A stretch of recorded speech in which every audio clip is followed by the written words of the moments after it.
नहमदुहु व नुसल्ली अला रसूलिहिल करीम अम्मा बाद फ़अऊज़ु बिल्लाहि मिनश्शैतानिर रजीम बिस्मिल्लाहिर रहमानिर रहीम अस्सलामु अलैकुम व रहमतुल्लाहि व बरकातुहू।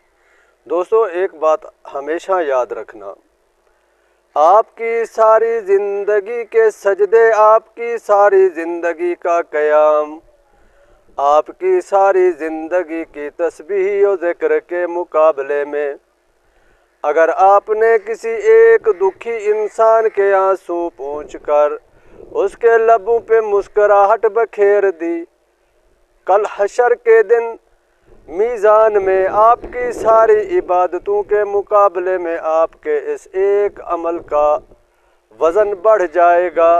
सुबहान अल्लाह, बहुत बड़ी अजर की बात है। मैं साहिब इस्तिताअत लोगों से ये दरख्वास्त करूँगा कि अपने इर्द गिर्द निगाह रखा करें। अगर कोई दुखी है, अगर कोई गमगीन है, अगर कोई मुश्किल हालात का शिकार है तो उसके आंसू पोंछकर उसकी मदद कीजिए, उसके लबों पर मुस्कुराहट बखेर दीजिए। अल्लाह आपको इसका बहुत बड़ा अजर देगा। बहुत बड़ी नेकी की बात है मखलूक की खिदमत करना। नबी करीम सल्लल्लाहु अलैहि वसल्लम का फरमान मुबारक है कि अल खल्क़ु अयालुल्लाह, तमाम मखलूक़ात जो हैं अल्लाह का कुंबा है।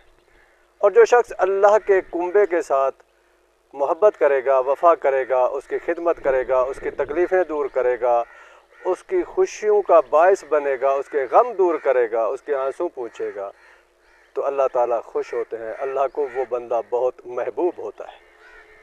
तो आप अपने इर्द गिर्द निगाह रखें। अगर कोई ऐसा दुखी इंसान आपको मिल जाता है तो उसकी खिदमत किया करें। इंशाअल्लाह अल्लाह पाक हमें और आपको अमल की तौफीक अता फ़रमाए। आमीन व आखिर दावाना अनिल हम्दुलिल्लाहि रब्बिल आलमीन।